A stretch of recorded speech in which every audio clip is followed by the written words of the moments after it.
Can't go through trauma without it showing up in your life. The truth always works, even if the other person doesn't listen. I agree with that at my soul.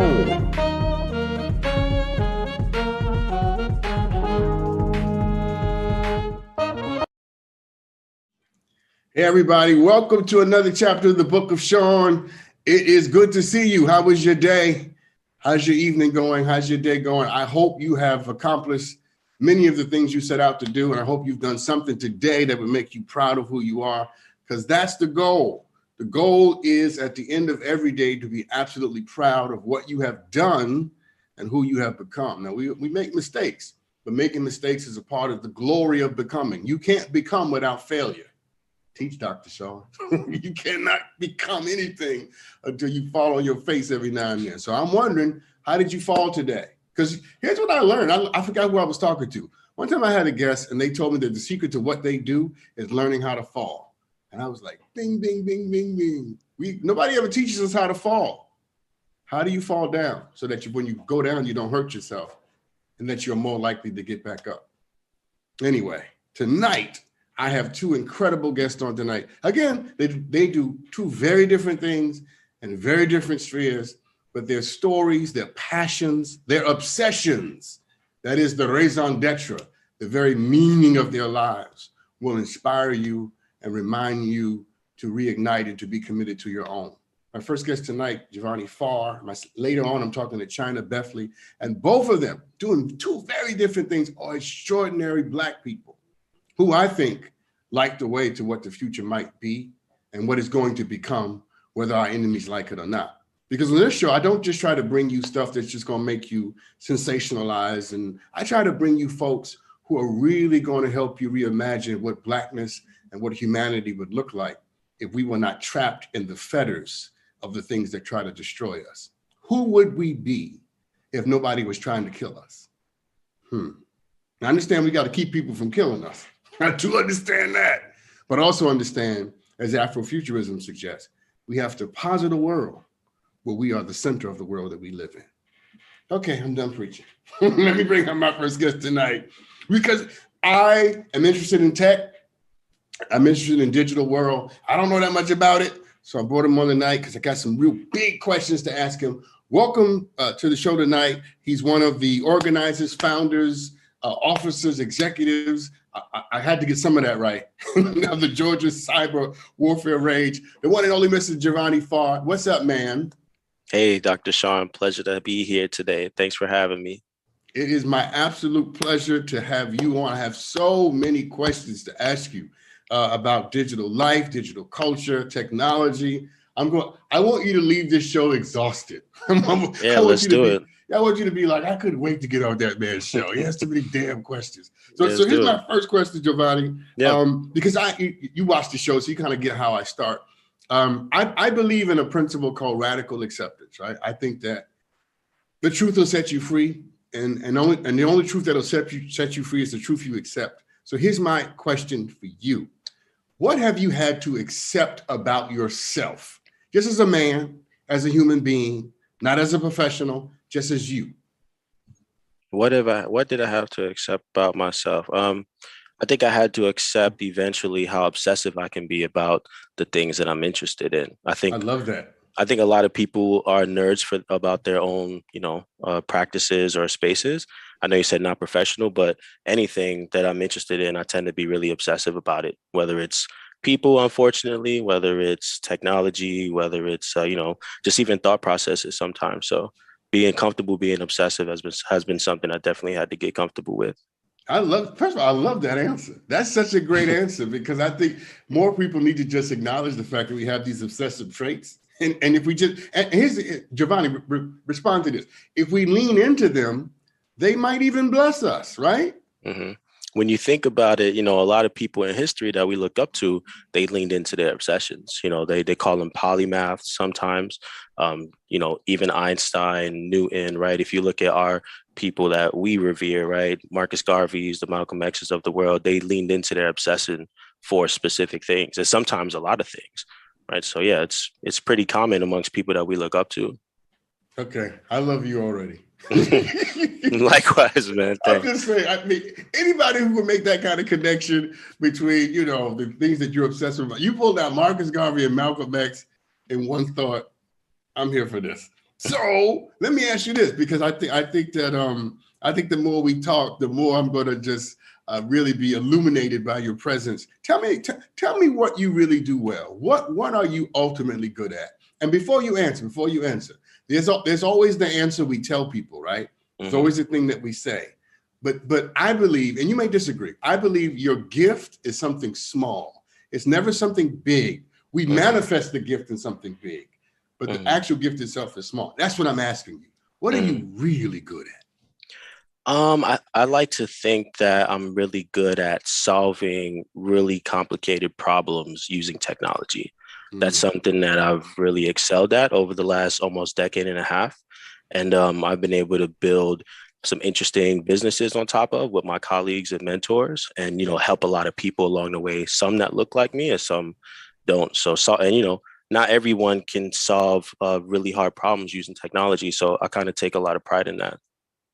Well, let me be very clear that only one of us in this interview conversation can solve problems with technology, and it ain't me.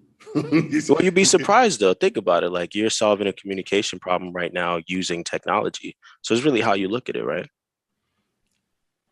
Yeah. Well, I think the director is solving it. I'm participating in whatever. That's a good point.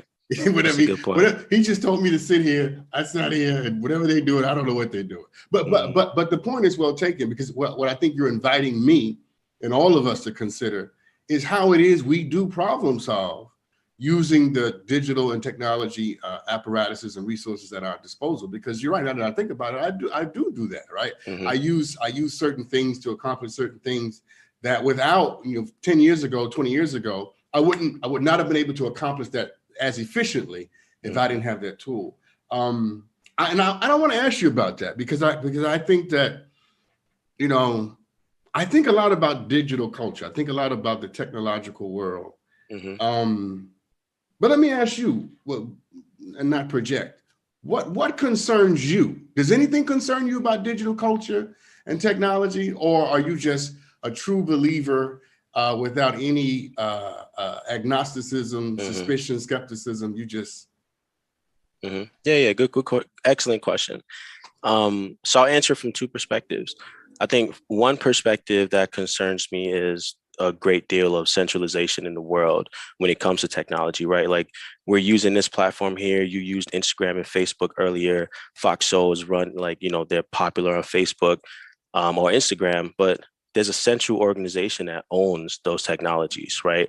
And when you look at the financial system across the planet, let alone the United States, there's a central organism that owns that system. And so, one big problem I see, and a lot of people see this, is the lack of decentralization in a lot of systems. But when it comes to our people that look like you and me, not only do we succumb to that problem, but another problem we have is, not only a lack of representation, but we have a problem of being more technology consumers than we are producers. For example, it's hard to talk about Black excellence in technology when every time we need to build a technology, we run to people who don't look like us to get it built, even though we have a plethora of Black engineers on the planet, right? Like, we have to be more producers than consumers. And I think that when you start looking at those two problems, the problem of consumerism as Black people in technology or Black people in general, and the problem of centralization, you start to have a recipe for eventual disaster or inevitable disaster, I think. Yeah, no, listen, we're going to have a whole, I don't want to have it yet. We're going to have a whole conversation about why is it that we have to employ resources of other people to accomplish certain things.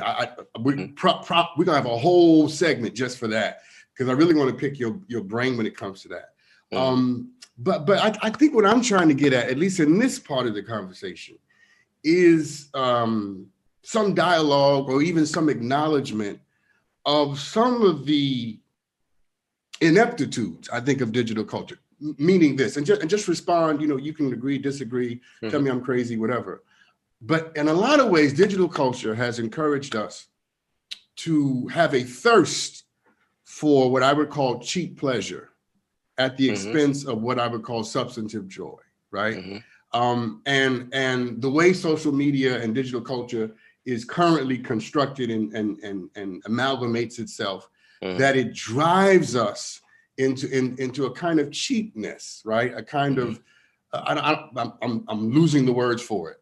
And here's what I find. Here's the thing I really want you to respond to. You know, so my oldest son is 30, youngest son 29, right? And what I've learned about them is that, and their friends and then younger folks, is that the internet is God. They don't even question it. They don't even consider the possibility that this might not be true. What is that? Yeah, that's a huge problem. And ultimately, you're really talking about the attention economy, right? And what's that? Tell me about that. Well, the attention economy is just this concept of, humans have bandwidth, right? And so like we can't consume millions of things a day, right? Whatever unit of measurement you want to put on it. And so with the internet, a lot of these businesses are competing for your attention, for your bandwidth. And so because of that, you have this kind of like hamster wheel that is a habit loop of, you look at something, some chemical is released in your brain, and then there's through some mechanism, through like addictive design of interfaces, these systems are able to, kind of force you into this habit loop of like even the concept of liking something on social media that was designed by people who study consumer behavior and consumer psychology. And so, but it was designed to put you on a habit loop. And so, when you talk about your sons, right, and they think the internet is God, it's a good and bad thing, right? Because there's a lot of truth on the internet, but there's also a lot of misinformation on the internet. And learning how to discern that is a real skill that people have to build. And if they don't, you start to be preyed upon by a lot of businesses, and they make a lot of money on you. So, and a lot of people use these free resources, right? Facebook and stuff like that. And it doesn't cost money, but that's because you are the product. Your data is the product when you're on Facebook. That's why it's free. So any platform you use, that's free. Anything on the internet is because you're the product.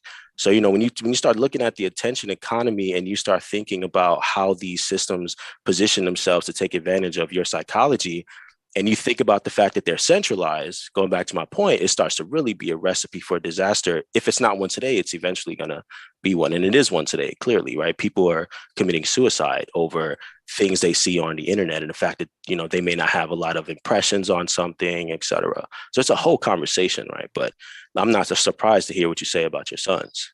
Yeah, who are going to kill me, by the way, that I mentioned them. I'm sure they're good brothers, right? But, sadly, a lot of people who look like us and who don't look like us succumb to the same problems. Sometimes you and me too, I'm sure.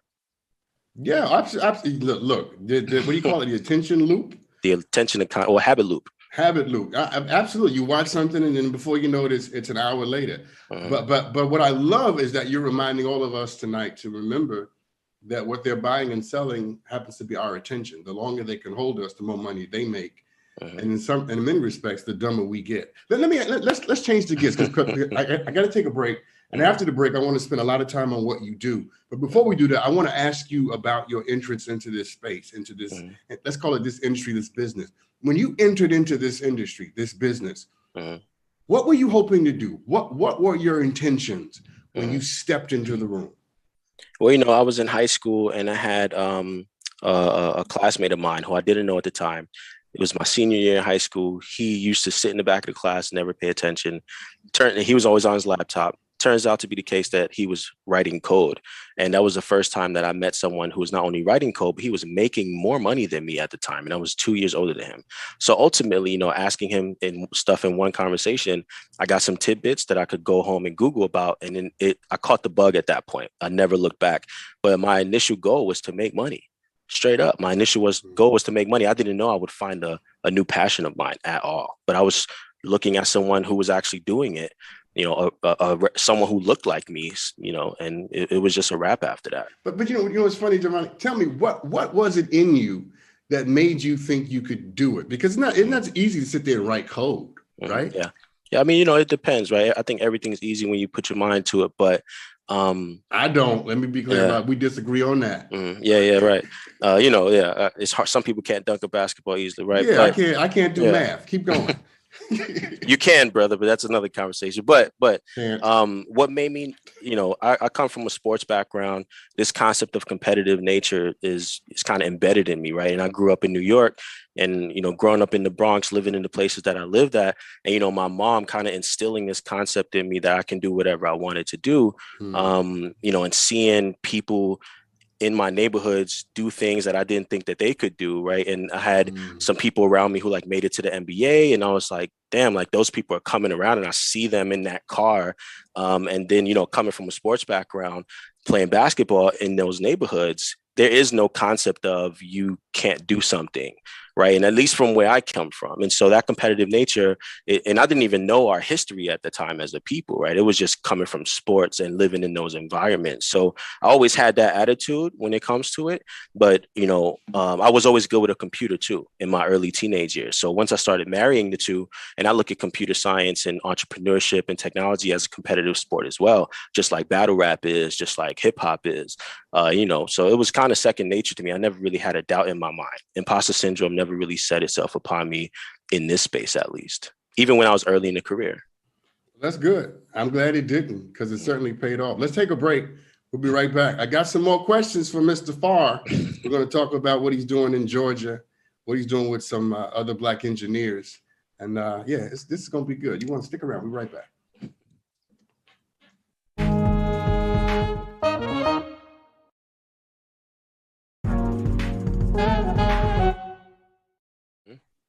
Welcome back, everybody. So Jovonni Farr is he's convincing me that maybe I can do math. I know you can, brother. I'm just saying. Listen, man. So talk to me about the Georgia Cyber Warfare Range. First of all, it's a hell of a name, by the way. Thank you. What is it, and why are you passionate about it? Yeah, good question. So, our parent company is PF Smith, and we launch a lot of tech products. A few years ago, I was working in research and development for a large insurance company in Arizona. And when I was out there, I volunteered for a few years at, actually, hold on, my camera. But yeah, when I was in Arizona, I volunteered for the Arizona Cyber Warfare Range for 2 years. And, I became really cool with the people who own it. And, that helped take because I was already a kind of like a budding penetration tester at the time for a few years, just self-taught. And so being out there, I was able to not only work with some government projects, but really do hardcore cybersecurity stuff, break stuff for a living, right? And so after I was leaving research and development with that insurance company, I was coming back to Georgia. And so I told them that I wanted to start up a Georgia Cyber Warfare Range here, because I already knew, like, if you look at the startups that came out of Atlanta, like even some of our entrepreneurs that we revere, people like Paul Judge, right? They kind of made their name on top of cybersecurity products. And so Atlanta is very accustomed to the cybersecurity space. And so I knew that there was a demand here for an ecosystem that gives you hands-on opportunity to not only break things and hack things and learn how things work, but to defend things and actually be, kind of like a patriot for your country. Because, a lot of people don't know that, we talk about World War III, but World War III has been happening. It's just in the cyberspace, right? And a lot of people don't know that. And so, when you think about that, you really have to think about what the future cyber warriors will look like. And so I knew that there was a demand here in Georgia for a hands-on ecosystem for a community, right, of people to break things and learn how things work. But once I got here, it was a while before we got the equipment, right, like the stuff behind us. So we have more equipment than that. And it took a while for us to get the space, right, and, started working with my dad a little bit to kind of, and, he's fully supportive of what we've been doing. And, after that, we kind of put the pieces together. We had all the support that we needed from the National Cyber Warfare Foundation, which is our partner. And, it was just kind of a wrap after that. And ever since, we haven't even launched anything yet formally, but we have several members. We have over 20 members now, and people sign up every day. And, we're excited to kind of see where it goes when we really launch things and start really doing marketing. Right. So it's interesting. Listen, you see this big Cheshire cat smile on my face. It's because I'm having joy just watching a Black man talk about this. It's just so renewing and invigorating to know Thank you, that brother. we are. I appreciate that. No, I mean, look, I'm from Brooklyn. Look, I'll tell you the truth. I'm telling you the truth, man. Because I'm excited to know that we're in these spaces, that we're sitting in these rooms, and that Black men and Black women are part of, the dawning edge of what the world is leaning towards. As the world leans into the dark of its future, there are people like you who are right on the edge of the coming together of that light and dark. And I think it's wonderful. It is absolute. You're why I do this show. Let me just say that real quick. You are why I do this show. I appreciate that. No, I mean it, because I want people to see people like you, to know that there are giants. There are giants in the land, and you don't even know that they're there. Tell me about your team, because I guess the most typical way I could ask this, and I'll do it this way, is what makes your team special? Okay. Well, that's a really good question. And for the record, our members aren't only Black people. Yes. We have a lot of Black members, and we are the only Black-owned cyber warfare range in the country and possibly the world, because, there's not a lot of cyber warfare ranges on the planet, period. And our partner happens to be the largest cyber warfare foundation, the National Cyber Warfare Foundation. And, it's interesting to be in the space and be the only Black-owned one. So when it comes to our team, in 2011, I met who's still my close mentor now. His name is Isaiah. Rasta is what we call him. He's a Rasta with dreads, but he's an applied mathematician from Georgia Tech, right? And some people may think that sounds off, right? But there's a lot of people like that. And so in 2011, we started a company called Neurocode, and we ended up getting a lot of press. We were on TV several times. We were, in magazines, right? And we had a lot of large clients, different celebrities, right? We had celebrities from Love and Hip Hop, and we did apps for different, I can name drop all day, but I don't want to do that. But anyway, so when we set out on that mission, that was 2011, it was just me and him. And then we eventually ended up growing our team to almost over 10 Black engineers. And so that was a full startup. But ever since then, I don't know if you're familiar with this concept of the PayPal Mafia, but you ever heard of that concept before? No, I've not. So the PayPal Mafia was an early team at PayPal. When PayPal kind of became what it is today, they all kind of got their exits funds, right? Because they had a equity in the company, and then they ended up going to start their own companies. But they still were like a tight knit group. So you had all these people who came together with this one mission, succeeded at that, then spun their own companies out of that. And then, it kind of formed a syndicate of some type. So we're kind of the same thing. We started with Neurocode, ended up doing some really great things at Neurocode, made a good bit of money. And then we ended up spinning off into our own things. But now me and Rasta are still close. We work very closely together, but we still have this disparate team of Black engineers all over Georgia. And so we still launch products together. We have a lot of tech products that we have in the market right now. But all of us are hardcore computer scientists and mathematicians. So it's a pretty awesome team. And again, Jovonni, that's exactly what we want to indelibly celebrate tonight and highlight and bring before the universe of our concerns, and the concerns of my audience is to say that, that Black people have always been involved at the forefront of technology and digital formation, but especially in this notion of cyber warfare, right? Because my real big bing takeaway was that World War III is already happening. It's already happening in cyberspace. We need digital soldiers, men and women who protect the front lines of technology that allow the things that we need to move around and live from being hacked. And to go haywire. That's everything from power grids to cell phones. Again, that's why I was smiling because I'm so happy that you're there. But that also brings me back to something we talked about a little earlier, and here's where I want to talk about it more. Why is it the case that all of the major digital companies and all of the major digital products, technology products, and I may be oversimplifying, but you get my point. Yeah. Why are all of them white? That's an interesting question. Let me take my time with this one.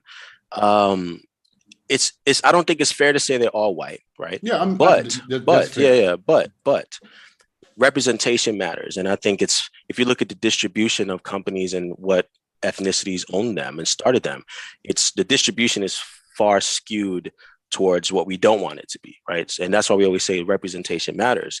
But another so why is that? I mean, now that you've correctly identified, analyzed the situation as it is, why do you think that's the case? I mean, I like to pretend these interviews are the last interviews I'll ever do, so I'll be straight up honest with you. There's a lot of problems as to why this is the case, and I think that marginalization can't be ignored, right? But let's assume that now we're in a space where we all have equal resources, right? If you look at all of the unicorns that come out of Silicon Valley, the vast majority of them need VC funding to become unicorns, right? Yeah. Some infusion of cash by a private equity company or just an equity firm that gives them funds. But when you look at the history of Black-owned companies and the amount of funds that they raise, you can have on one side of the aisle, you can have groups of people who don't look like you and me, and they'll just have an idea. And then they'll go tell the idea to a VC firm with no product, right? No real way to make money from it. It's just an idea. And they'll throw money at them. But then if you take the same company, they kind of make it where we have to not only build the product, launch it, but go get traction, right? And then now it starts to be where it's like a technological form of redlining in some way, where you're increasing the margin. I was just thinking that, Jovonni. I was thinking it's an old problem, just in a new place. I don't mean to cut you off, but I'm running out of time. And I got three more questions I want to ask you. Give me a short answer to this question. Because someone asked me the other day, what do you think about Black Twitter? And I said to them, there is no such thing as Black Twitter. They, what are you talking about? I said, it's just Twitter that Black people use. Why isn't there a real Black Twitter, like a place that Black people have an app that we've created that we can go to and talk to each other? Is there one? To be honest, there's a lot of them, right? And really? There's a lot of them out there, but the problem is that we don't support each other. Like we'll jump on a beta app from someone who doesn't look like us, and we'll send a bunch of traction to it. Like Clubhouse just came out, right? And it's booming. Yeah. And a lot of people don't know, but we made Clubhouse almost 10 years ago, and investors told us we were crazy and tried to get us to forget our idea. And then now timing matters in entrepreneurship, but we don't support each other, right? Like there's a lot of apps out there that are like Twitter, like Clubhouse, that are Black owned, but we want them to have all these bells and whistles, but we'll jump on Clubhouse and make them have $1 billion valuation, but never really support our own people, even though we don't get any equity in these products at all. And, so a part of it is support. A part of it is, us being hindered in some way. But even when we get past the hindrances, we just don't have the support that we need from our people, man. And it's sad, but we're trying to change that. Wow. I wish I had more time, because you just gave us so much right there, like that. Yeah, of course, man. Yeah, that was. Listen, let's end with this. I'm going to ask you just some questions. Give me some relatively short answers to them, just for the sake of time. But we're going to have to have you back, because that last part, you guys created Clubhouse before Clubhouse, and I want to know what these other facts, man. It's fact checkable too. Wow. Everybody watching, look at my face. Wow. All right. Here are my questions, Jovonni. Let's go. What do people love about you? People love my willingness to help them, man. Like I've helped so many Black-owned companies and not Black-owned companies take a product from their head as an idea and launch it into the world and get no real, anything from it, right? Just kind of helps. I got to cut you. I got more questions. Yeah. All right. Tell me something about you that gets you in trouble. I think because I'm more Malcolm X than Martin Luther King. Okay. Let's leave it at that. See, that was one of the best answers. More Marcus Garvey than anything. Okay. Next question. Don't you love this guy? Next question. Tell me something that you've left behind and you're glad it's gone. I left my holding grudges behind, because I still love people, even though they might screw you over, right? And they might not have your best interest at heart. But I definitely leave my grudges behind and my willingness to hold grudges. Here's my last question, Jovonni. We're gonna have to leave it there. Of course. Tell me about a promise that you made to yourself. I made a promise to myself that I would keep swinging for the fences and trying to change the landscape of Black technology on the planet. Because there's not a lot of people who have the audacity to try to do it, but I'm trying to make a big community of us, people who look like me, who have the engineering talent to actually do it together. So that's a promise I'm trying to keep. I love that. You're special. There's something special about you. Thank you, brother. I appreciate that. No, I'm serious. There's something special about you, and there's a calling, there's an anointing on your life. I'm just trying to get more people in powerful positions to work with us, man. There's a lot of people who ignore people like me, and I'm trying to change that and just make as much noise as possible. So people like you help that mission. So I appreciate you, brother. Well, it's the least we could do. And everybody watching, make sure you check out the Georgia Cyber Warfare Range. Support as much of Black technology and digital space as you possibly can, and keep your eye open for Jovonni Farr. We'll be right back. I'm not done yet. I got more joy for you.